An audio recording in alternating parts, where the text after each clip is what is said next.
Welcome back again. It's Tony Robbins. I'm very excited about this session because one of the biggest challenges for people is everybody wants a better quality of life. Everybody wants life to be greater, but almost all of us get stuck at times where something stops us, something prevents us from doing something that we really are capable of doing.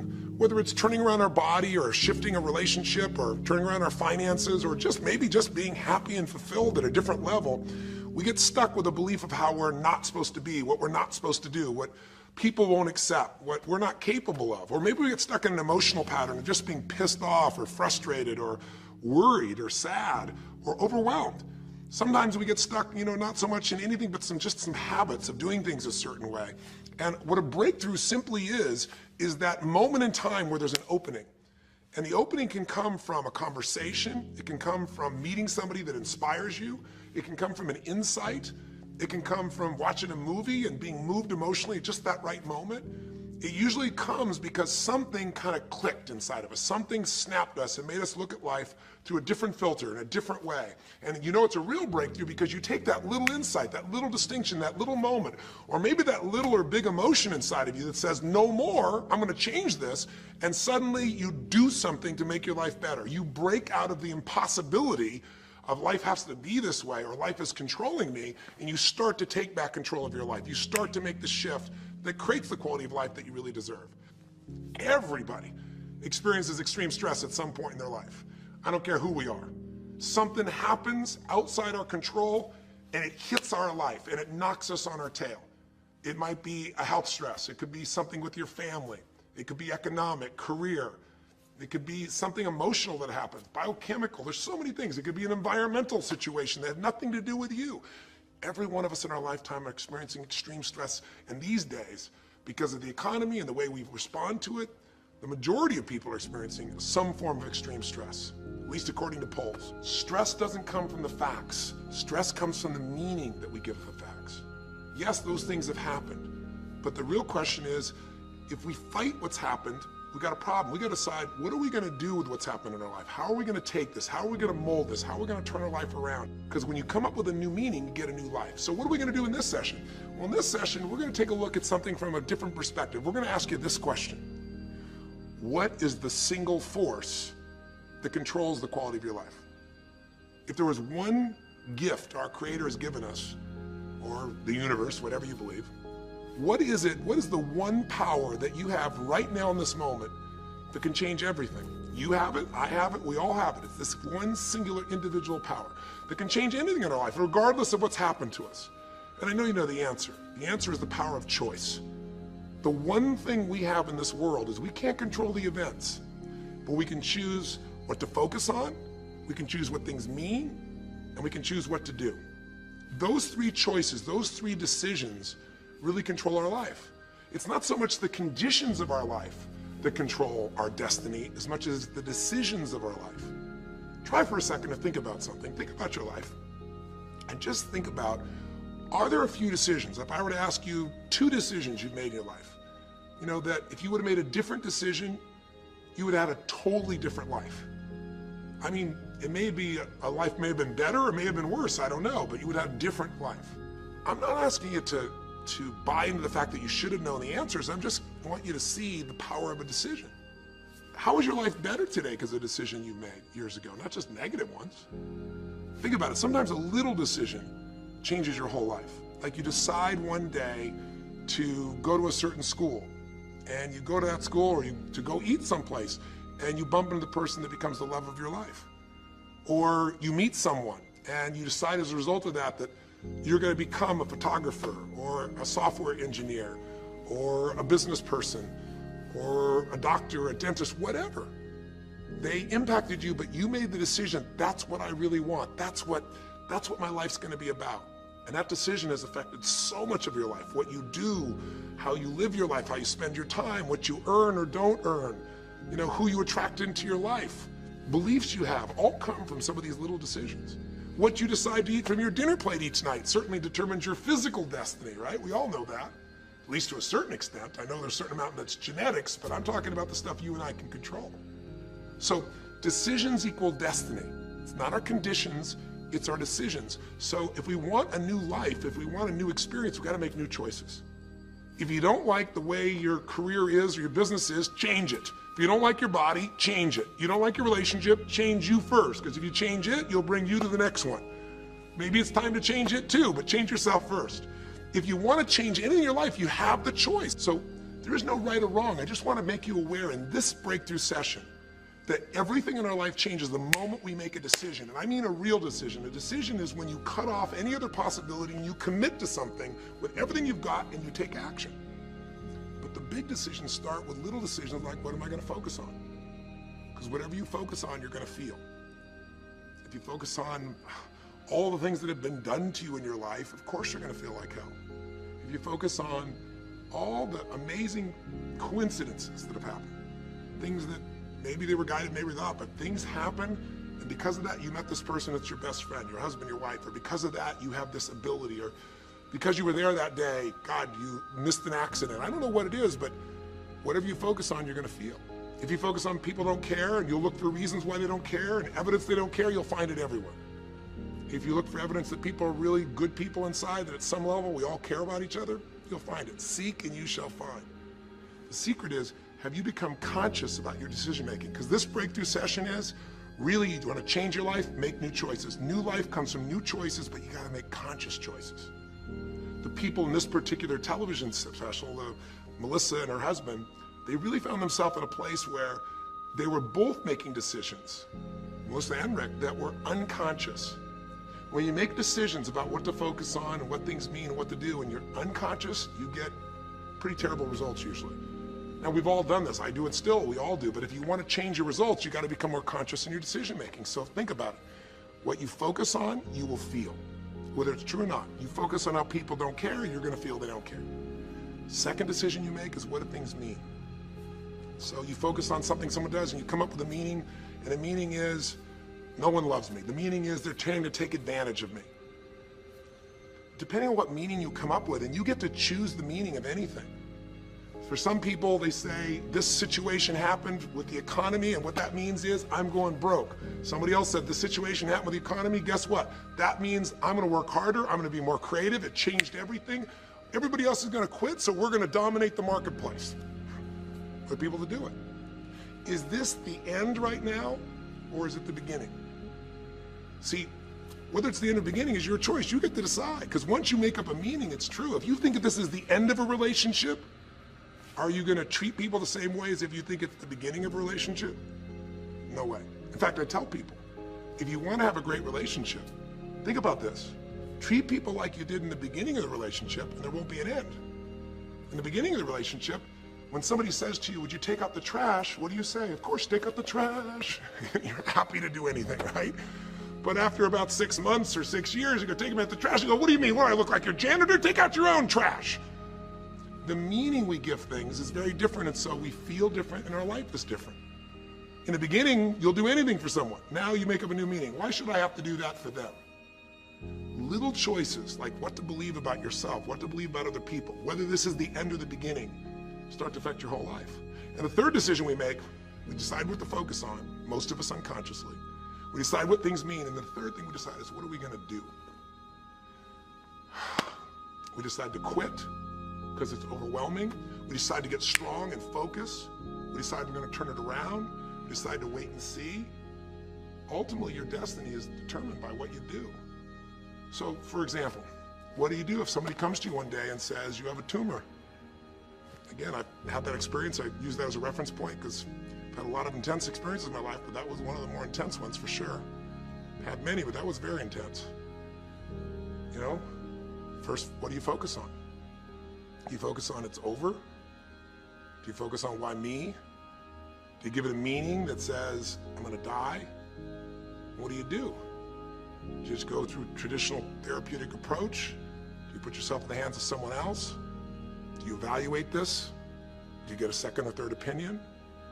Your destiny is determined by your decisions. Now, if you're a guy like Lance Armstrong, you focus immediately on, I gotta find a solution. The meaning you come up with is, this is the ultimate battle. And what you decide to do is you're gonna exhaust every possibility. Now, that doesn't guarantee you're gonna succeed, but it's interesting. When you have that kind of a mindset, it shifts you. And Lance Armstrong, I mean, he was told things like, look, you got tumors here in your brain, you got them in your lungs, right? You got obviously in testicles, and you ride a bike for a living. That's pretty tough. But he made it through all of those pieces. Now, am I saying because he made the right choices? I can't tell you that. There's certainly some grace in everything. I think in life, there's three things. There's our ability to choose what we're focused on, to commit, to get a result, to put all our intention and focus into something. There's our ability to do the right things, to have the right strategy, to execute. And then there's some grace. There's what some people call luck, some people call grace. There's if you do the right things over and over again and with total focus, sometimes, you get good fortune that comes your way. And you tend to have more good fortune when you're totally focused and decisive and you take lots of action than if you kind of just sit around and accept things like that you don't have a future. But the point of the matter is this guy turned it around. What was he like after he got through this problem? After he had his breakthrough, after he faced cancer, racing against some other guy seemed like nothing by comparison. You're not much of a competitor. I faced death. And he goes on to win Tour de France after Tour de France after Tour de France, breaking every record anyone could ever imagine. What do you do decades ago, half a century ago almost now, and someone says to you, go to the back of the bus, and you're African American? One woman just decided, you know what? You can't take my dignity from me. I can only give that up, and I don't choose to give it up. And I will not go back to the bus. The answer is no. And Rosa Parks changed an entire society. Because that day she chose to focus on something else. She gave it a different meaning. This is not a command. You do not have control over me. And she decided to fight. And she changed the direction of a country and of many other countries. She started something. We forget that you don't have to be famous to have the ability to change at least your own personal history, to change the direction we go in our life. We have the power to choose, even if you haven't before. You can finally say, no more, I won't put up with that, within myself or from anybody else. And here's what I'm going to do differently. That's where the breakthroughs really start to happen. Now the question is, why do some people stand their ground and make something change versus other people just kind of accept things? Why do some people make bold decisions and other people make decisions that are based on trying to hang on to what they've got? Well, that's a more complex question to answer than we might have in a few minutes in this one session, but it is one that I've spent my life studying, because when you can change your decisions, you can change your life. When you can change the force that controls your decisions, you can change anything in your life. At some level, we have certain beliefs and values. But if I was going to make it simple, I'd say there's two things that determine your choices. The first thing is the state of mind and emotion you're in at that moment. Think about it. Have you ever snapped at somebody and had nothing to do with them? It was just the state you're in, right? You were frustrated, you were pissed off about something, and in that state of mind, whatever they said got interpreted through that state, and you made up a meaning like they were an irritant or they were interrupting you. They weren't. You probably felt bad afterwards. When we get in the wrong state, we make the wrong decisions. When you get in a strong, empowering state, you'll make a better decision. Learning how to direct your state is a big part of what my work is with people, and it's a big part of what I do in my seminars. But the other thing that affects your decisions would be what I would call your story or your blueprint. We all have kind of a story about how our life is supposed to be. It comes from a set of life experiences, interpretations. Some people think life is all about getting theirs. Some people think life is about growing and contributing. Some people think life is about making judgments. Some people think life is about saving other people's lives. Some people think life is about being successful. Some people think God is the basis of everything, and the way to know God is to go through life in a very specific way with a set of rules, and they follow it. And that's what they believe. Whatever your story is, whatever your blueprint is just another way of saying whatever you believe is how your life is supposed to be, at some level, we either follow that blueprint or we fight it. If we follow it or we fight it, we're going to find that we're going to bump into things in life where life isn't always the same as we expect it to be or think it should be. And that's where we start to experience stress. So in this session of Breakthrough, when you watch this story and you saw Melissa, you saw the conflict between what she desired most and what she feared most. I really believe life is the dance between what you desire most and fear most. That's where you find where we live our life. The dance between what you want most and what you fear most. That's where all that energy is in life. So what does she want? She wants to be famous. She wants to be able to sing and have everyone hear her voice and be able to touch everyone. She wants to contribute. She wants to share her gift, and she definitely wants to be famous and successful. She needs to be closer to her children. And one of the big challenges in life is oftentimes what we want and what we need are two different things. She has 5 boys. They're all extremely young, as I'm sure you saw. And she has a husband. And while they're all supportive of her going on this journey, somewhere along the line, she lost that connection to what was most important. Now, is she a bad person to make bad decisions? No, good people make bad decisions when they get in lousy states, when our ego gets involved, or when we start believing our story. And here was the story she had. Being a mom's important, but the bigger gift God gave me is my singing voice. And once we get seduced into a particular story and we start to believe it, it takes a hold of our life and it controls all of our choices. And then pretty soon, bad choice on top of bad choice on top of bad choice starts to affect our life. Can you relate? How many times you've made some choices that you wish like hell you would have made a different decision back then, or that no one ever knows the stupid decisions you made? I know I can relate to that. So what I want to talk to you about today for this brief little session is how to break through a crisis. Crises happen, whatever type of crises you go through in your life, and I know you've had many, when we make some choices unconsciously and we get consequences. And we make them unconsciously because we're trying to get what we want. We don't really know what we value most. We don't know what we need. And we find ourselves waking up one day and going, why is my life this way? It's kind of like life is always calling to us to constantly grow and improve. You know, if you're going to look at what's going to make life work, it's really simple.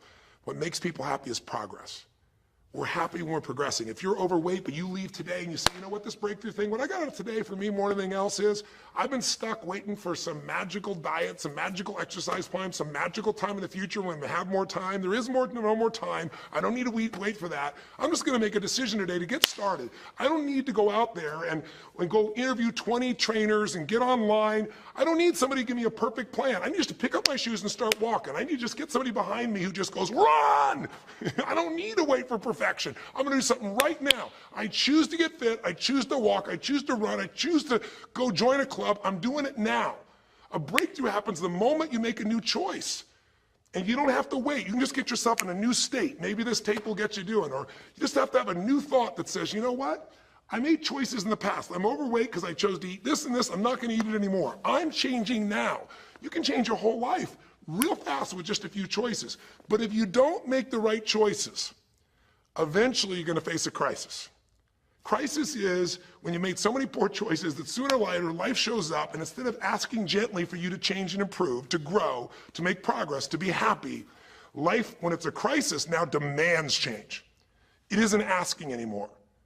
We borrowed money as a society and we overspent and we talked about changing and we knew we had to change, and now a crisis happens and guess what? Nobody has a choice. The game has changed. And what crisis does is it melts us down. It melts us down so that we can recast our life. We can remold ourselves. And usually on the other side, our life is greater because as we go through that crisis, we have to grow. Everybody wants change, nobody wants to do it. Everybody, I should say, wants progress, but nobody wants to change. Everybody wants their life better, but nobody wants to do the push-ups, the running, have the economic or emotional discipline to make it happen. But if you're watching this right now and you're still with me, some part of you wants more. And I'm saying to you, choose it. And the way you're going to choose it is really simple. If you're in that crisis, what keeps you in the crisis is probably because you're being reinforced. Most people, they overeat, or they smoke, or they drink, or they yell at people. They keep doing it because they're rewarded. Whatever gets rewarded gets reinforced. Whatever habit or behavior is reinforced becomes a habit, and then pretty soon, do it long enough, it becomes part of your personality, and pretty soon you think it's who you are, and you just keep living that way. I mean, it's easy to see this in other people, right? It's easy to see how messed up they are and how easy they could if they just make some new choices. All you got to do is turn on the television, some news program, some entertainment program, and you'll hear detailed descriptions about some person who is very powerful celebrity who is doing some stupid thing. Why do we see all this stuff on television? Why do we hear about every person you can imagine, from Lindsay Lohan to Britney Spears to all the way back to the old days it was Elvis or Michael Jackson or whoever it is that's in the news today in this stage of life in your country as you're watching this? It's because we want to see other people who make bad decisions so we can feel better about our own. But the reason those people don't change, Lindsay Lohan. She's got another DUI. She's putting herself at risk. She's putting other people at risk. She could kill someone. She goes to jail, it's supposed to be 90 days. But here's the consequence. It goes to 2 weeks. And before she even gets out of the jail, she makes a deal for an interview and gets paid $1 million when she gets out for the interview. What do you think the chances of her changing when her bad behavior gets her $1 million, and I don't know if she even makes that for that much time of acting at this stage? What do you think the chances are when people around her say it's not your fault, it's not fair, they treat you unfairly? As long as we have the decision that we're not responsible, it's not our fault, we can't change anything. We have no power. So I don't know by the time you watch this if Lindsay will have changed, but if she did, it'll be because the enablers are gone, she's taken responsibility, and she's found something she values more than attention and money for bad behavior. Now, it's easy to look at that with her, but what about you and I? Where are you and I addicted to our problems? Where are you and I reinforced? So many people, when they have a big problem, listen, if things are going well, you say, oh, it's going so great. Your friends go, well, that's great. And after a while, they go, well, easy for you. But if you got a problem, people go, hey, I understand, and they connect with you. Where do we get addicted to our problems? If you want to make a new choice, if you want to make a new decision today, if you want to have a breakthrough in some area of your life, you got to give up the story that it's not your fault, and you got to give up the attention and the love and the connection and the commiserating that comes with it with other human beings. Here's how you change. 5 simple, quick steps, and then I'm going to give you a little tool that if you want to, you can go online and really make a change with. If you're going to change your life, step 1, I don't care if something has happened to you. You know, somebody has spilled oil all over where you fish. It's horrific. It's disgusting how they've dealt with it, but it's happened and you got to deal with it. Something's happened. Someone in your family's been injured. You've lost your job. I don't care what the problem is. If you're in a crisis, step number 1, see it as it is, but don't see it worse than it is. Now, what do I mean by that? I don't mean be Mr. or Miss Positive Thinking. By now, if you spend any time with me, you know I'm not about that. I'm not here to tell you, go to that garden and chant, there's no weeds, there's no weeds, there's no weeds. Doing affirmations is not going to change your life. You got to go see where the weeds are and pull them out. My point is simple. You got to see what the problem is, but you can't make it so horrific that you just give up. Today, this is the first generation in almost 100 years of Americans who now believe, the majority of Americans now believe, that the quality of life for themselves and their kids in the future is going to be worse than the past. They have, in other words, nothing to look forward to. 63% of the US as of today. Wow. When you start thinking there is no future, you go into what we call learned helplessness, a place where you just kind of give up. And if you get to that place of giving up, then you have no power over your life. That's when people get depressed. That's when people do crazy, stupid things. That's when people want to turn to drugs or alcohol or sometimes suicide or just total frustration and anger, and their life starts to do the opposite of a breakthrough. It becomes completely stuck and in pain or in ongoing suffering. If you and I are going to break out of that, we got to see it as it is. We're not here to be positive thinking people. You got to see what's really going on. But if you're overweight, you can't say to yourself, well, I'm big boned. That's not why you're overweight. You're overweight because you don't work out, you eat certain things, you eat Cheetos all day long, watching TV. I don't know what it is you do, but I know it's not just because you're big boned. You don't want to make it so it's outside your control or you can't change it. So see it as it is, but don't see it worse than it is so that you have no reason to try. Does that make sense? That's the first step. Step 2, get to the real truth and deal with it. Don't just see it as it is and not worse than it is. Don't just like balance it, but now get to the truth. I mean, listen, if the truth is you've been trying to get a job for 2 years and you truly have worked every day in a particular industry, and the number of jobs in that industry have shrunk down, and you really aren't getting that job, then you might have to look at the truth. The truth is you might have to retool. You might have to say, gosh, you know, the industry I'm in is gone. I mean, gross, simplistic example, but for years, vinyl records were around for 85 years. And it was a gigantic industry. And things came and went. During the vinyl record time, what happened? Well, remember those 8-track tapes? Are you ancient enough to remember those things? Maybe you know somebody remembers those things. These big boxes, you push them in and out. Yeah, 8-tracks came and went, vinyl records were still here. And then cassette tapes came, right? And cassette tapes were smaller and more compact and more convenient and more seemingly indestructible. And they came over here and vinyl records were still selling like crazy. If you had a job in vinyl records, you kept it. But then a little thing came along called the CD. And when that happened, almost overnight, you saw an entire industry that's been around almost a century was gone. If you were the guy that worked in the vinyl record factory and knew everything about it, it was the second generation, didn't matter. It was over. And now we laugh about a CD, right? Because everything in this digital world you can have instantly. Who wants to put it on a CD? Pretty rare, still available. In vinyl records, maybe there's a small market of people that are collectors, but it's gone. My point is, if you're in the vinyl record business, you got to tell yourself the truth. You got to see it as it is, not worse than it is, but you also got to get the truth and deal with it. You got to deal with the cards you're dealt. You're going to have to retool. You're going to have to change something. You might have to move. If you live in the Gulf, and I don't support anything that's happened there, who could? It's unconscionable what's happened with BP. But if you live in the Gulf and you're a third generation fisherman, and you fish for oysters and they're dead, you better get to the truth. Are they going to be dead for 2 years or 10 or 20 to the best of your ability? And you might say, well, I can't do anything else. I can't. I'm a third generation. This is all I know. Yes, you can. Get to the truth and deal with it. Deal with the card you're dealt with. You got to deal with it, sure, I'm sure legally, but in the meantime, you got to take care of your family. I'm not saying this off the cuff easy because I've been in those situations where it's impossible, it's unjust, it's wrong, but I still got to deal with it just like you. Am I making sense? It's like, you might say, I've lived here my life. You might have to move. You might have to fish someplace else. You might have to, I know you still got to deal with all the consequences, but you got to take back control of your life. There are unjust things that happen, but you got to take control. Easy for me to say, I'm not sitting in your shoes. I get that. But who hasn't experienced some form of injustice someplace? Who's not dealt with something unfair? Who's not dealt with something that wasn't meant to be unfair, but it affected your entire life, your career, your finances, whatever? You got to tell yourself the truth, and you got to get to those dealing with the reality right now. The longer you wait, the longer the crisis will be. If you're having an economic crisis, got to deal with it. Got to downsize, right size, do whatever it takes. And I say, okay, Tony, well, so far you're telling me don't allow myself to make it so bad I don't try, see it as is, but don't make it worse than it is. And you're telling me get to the truth and deal with it. Well, that's nice, but how do I do that? Maybe the third step, more than just getting the role model, maybe to be more specific, is get a vision first. Get a vision and get strong. That's what I think your third step should be. You first tell yourself the truth. Yes, see it as it is, not worse than it is. Tell yourself the truth and deal with it. But the way to deal with it is say, what am I going to go for? There's got to be a compelling future. I've got to come up with a vision for my life or a vision for my relationship. I've had terrible relationships, nothing's worked. Tell yourself the truth.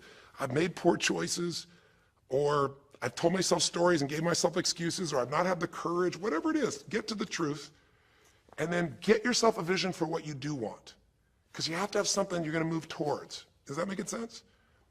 Without a vision, people perish. It says in a very good book called The Good Book. And I know there are many good books, but that's a good one to take a look at. We need something to go for. We can deal with any problem today as long as there's something that we can look for in the future that we can strive for. It'll give us the emotional and psychological fuel, the juice, to keep moving forward. So you got to come up with a vision, and a way to do that, we'll call that step 4. Get a role model. You might get the vision from a role model. You might get the vision just from coming up with a new idea.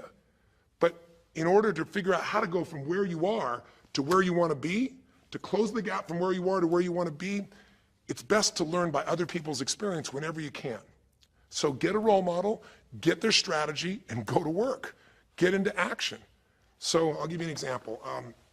Years ago, when I was first starting to try to figure out how to build myself financially, I grew up at a time when, just as I was starting to do well, this big recession happened. And I remember I was like 29, 30 years old, I think, and maybe 31.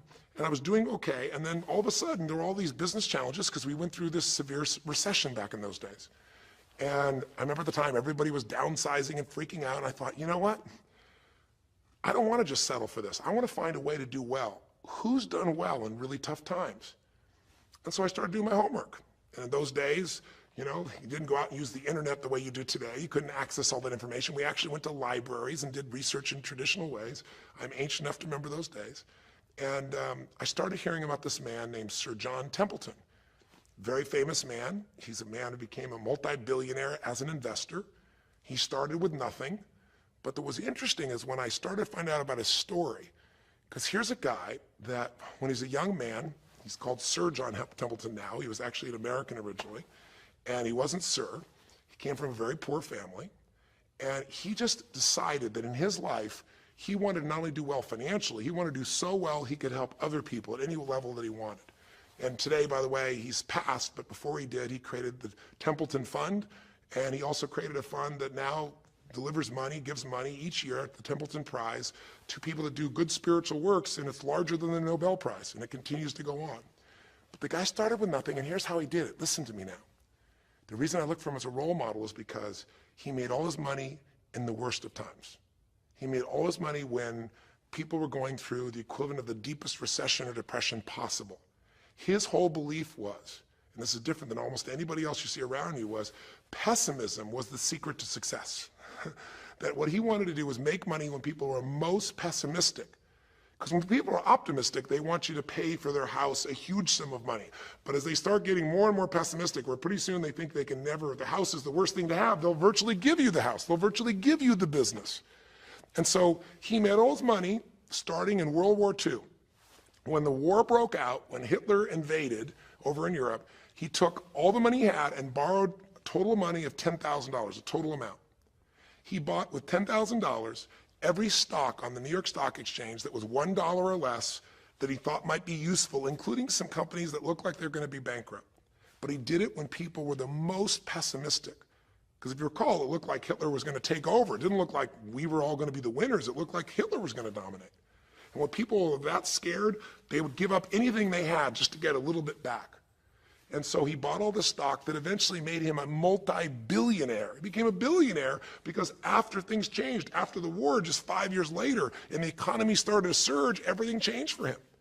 Where do you think he invested next after World War II? Where was a country that was pummeled, that was down, the factories were basically turned into mud? Japan. You could buy things for pennies in Japan that would have cost you hundreds of thousands of dollars before, and he did. When everyone was most pessimistic, he went and did well. And then he sold when the 80s surged and when everybody thought Japan was the greatest country on earth and had the biggest businesses, he sold and made his maximum profit when people were overly optimistic. He did the same thing down in South America when inflation went crazy. This man spent his entire life basically having a strategy of how to succeed when everybody else was scared. I tell you that because he's a role model. What he did, how he did it, it's all in writing, it's crystal clear. You could do the same. But you won't be able to do it when you're telling yourself the sky is falling and it's over. When you see it worse than it is, you'll just give up. You won't do it if you don't tell yourself the truth is, you know what, this system isn't working. I got to do something. I got to change my finances. I got to change my job. I got to reach. If you don't tell yourself the truth and deal with the truth, the real truth, nothing's going to happen. You won't ever even think about a guy like John Templeton if you don't have a vision that says, I don't care how the environment is, I'm going to find a way to do well. And you won't do well unless you get a strategy based on a role model who's really done it. My whole thing is this: if anybody has something you want, they aren't lucky. They did something. If you model them, if you take similar steps, you can produce a similar result. Make sense?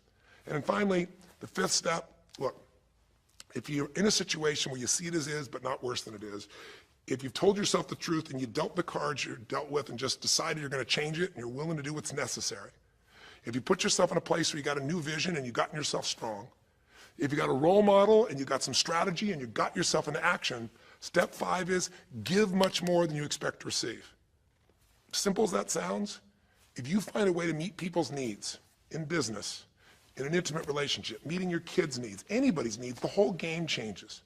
What happened here when all of a sudden, you know, Melissa finds herself coming home and all of a sudden she finds out that while she's gone, her kids now don't want to talk to her, her boys, her husband has had an affair. Well, none of that could change if she would have just said, you know what, my whole life is over, I'm done. And oh, by the way, I've just lost my career too because while I'm busy trying to deal with my family, I didn't finish the record, so I lose my record deal. And oh, by the way, we don't have any financial stability, now we're losing our house. If that family would have just said it's over, if Melissa or Rick either just said it's over, it would have been over. But they told themselves the truth. We got severe problems here, but they didn't make it worse than it was. They didn't say we can't turn it around. And then they got to the truth of the infidelity, the truth of her addiction to going after fame instead of being a mom, the truth that neither one of them had been really competent at parents and had not given the energy to the kids that they deserved. The truth will set you free, but first it'll piss you off. You know, it doesn't feel good, but Not feeling good is sometimes where you get your drive to change things. They started looking around and said, we don't have the skill to even manage our house, much less our finances. We got to do something different. We got to focus on our kids. We got to focus on turning things around. We got to turn our relationship around. But that wouldn't have worked unless they got a vision of starting to see, it could happen. And that's what I helped them with. I helped them get to the truth. I helped them to stop over-exaggerating. I got them to a place where they got to see that this relationship could be back alive and passionate, and that these kids deserve both their parents, and that she really could be a great mom, and that maybe in the end she could even still have her singing career and enjoy it too, that she didn't have to give it all up. And I'm really proud of her. She did it because she found a role model. She got a vision, but she got a full role model.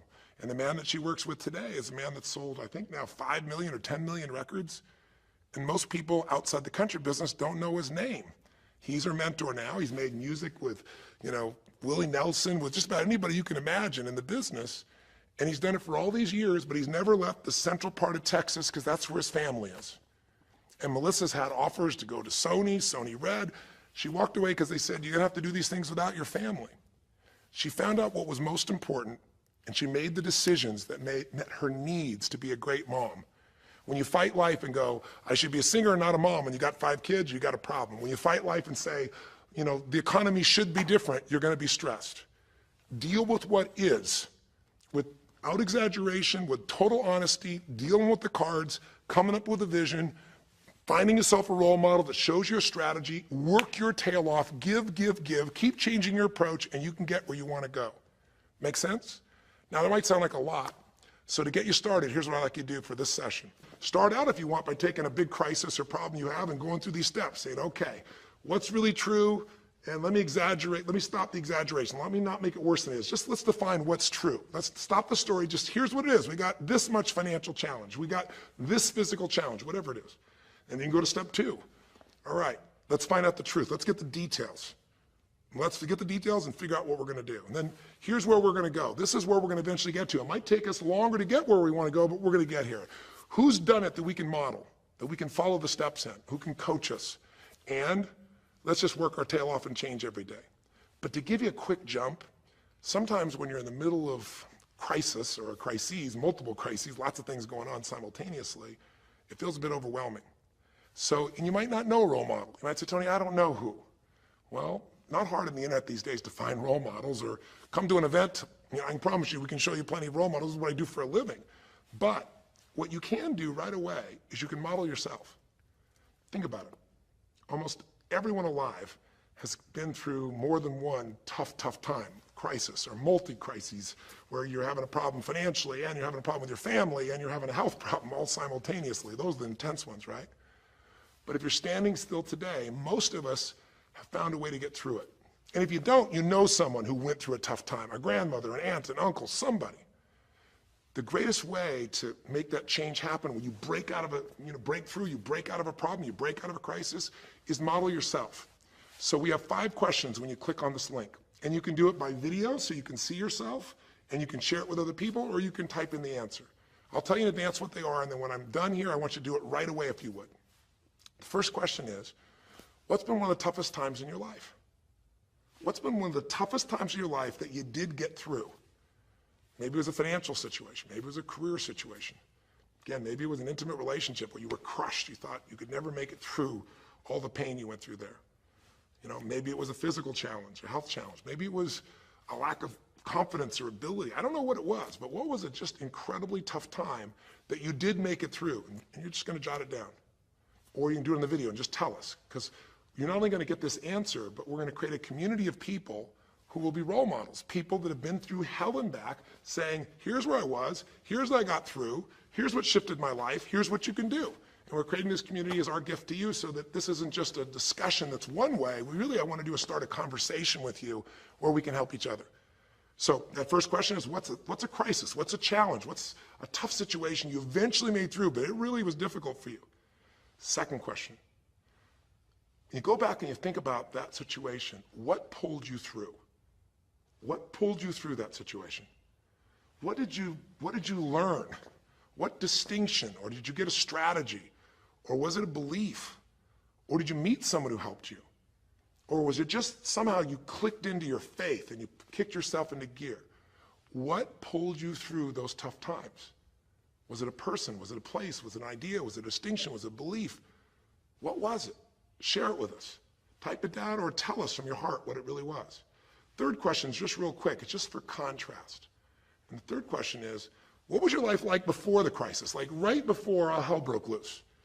Usually you'll say, oh, my life was so great. But when you go back and look at it, was it so great? Was it wonderful? Just out of curiosity, right before all hell broke loose, third question is, what was your life like right before it?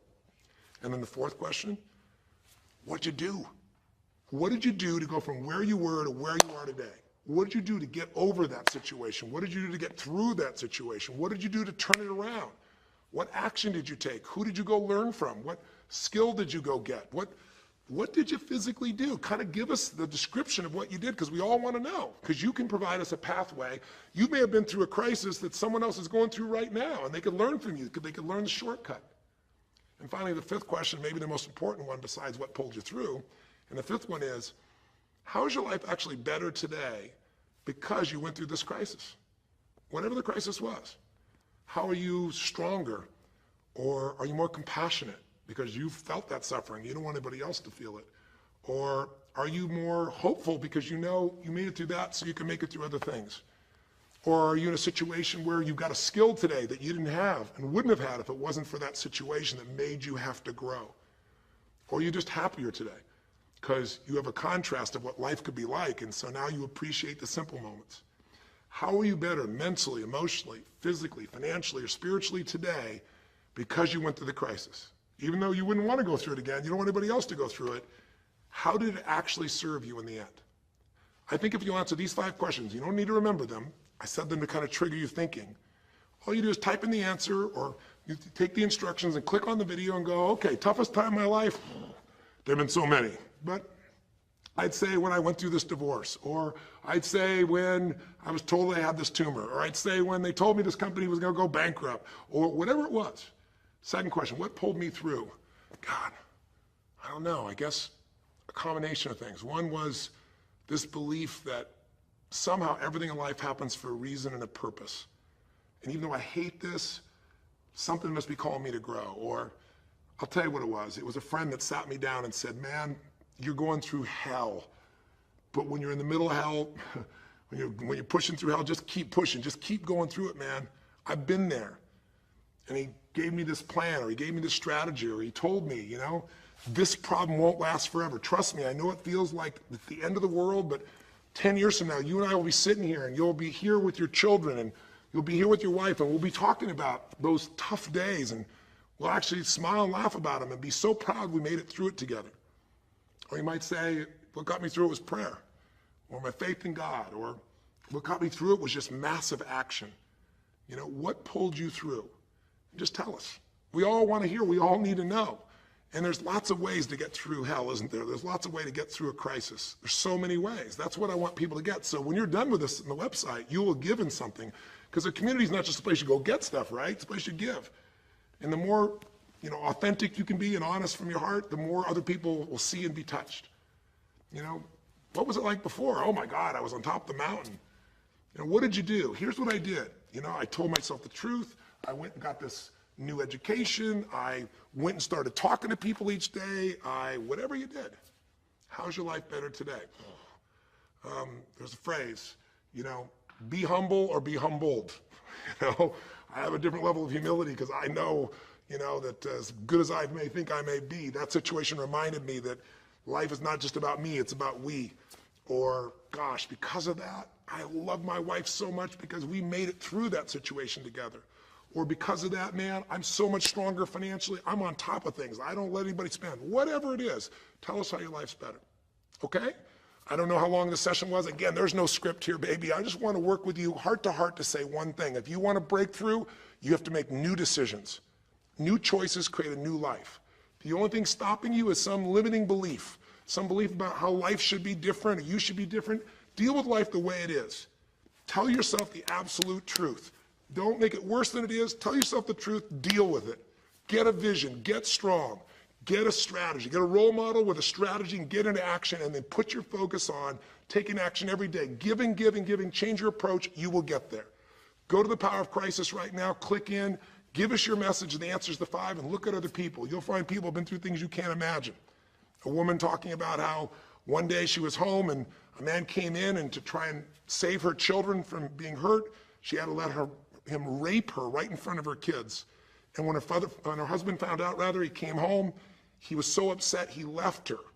And then she developed cancer. I mean, you'll see some stories here that'll blow your mind. And today she's the most happy, incredible woman, and she's helping other people who have cancer to get through it. She's healthy and strong. Her kids are strong. We need those kinds of role models.